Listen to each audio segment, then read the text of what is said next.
tuloy na ang pagbabalik-tambalan nina Catherine Bernardo at Alden Richards para sa sequel ng kanilang 2019 na blockbuster movie na Hello, Love, Goodbye.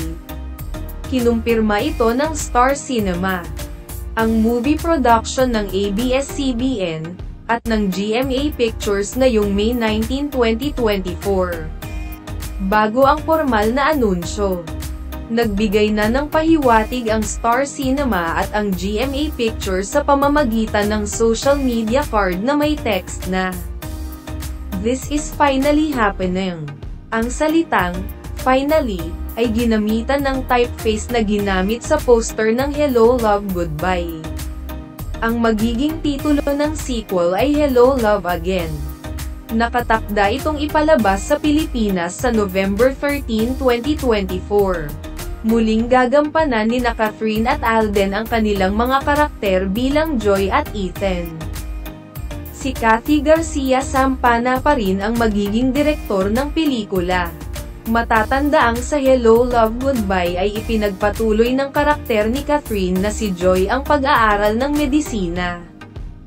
Habang ang karakter naman ni Alden na si Ethan ay nagbukas ng sariling negosyo.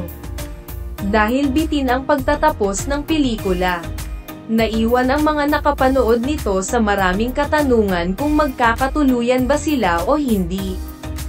Sa isang panayam ay sinabi ni Direk Kathy na maging siya ay excited na alamin kung ano ang magiging journey nina Joy at Ethan sa bagong movie. Kukunan ang movie sa Canada, kung saan itatampok din ang buhay ng mga Pilipinong naninirahan sa naturang bansa. Nalampasan na ito ngayon ng rewind na pinagtambalan ni Dingdong Dantes at misis na si Marian Rivera. Kaya isa rin sa mga aabangan ay kung malalampasan naman ng Hello, Love, Again ang Teen Abo sa takilya ng rewind. Noong isang linggo ay nagpahayag pa si Alden ng pag-asam na magkaroon ng sequel ang unang pelikula nila ni Catherine. Itinanggi naman ng aktor na nanliligaw siya sa aktres.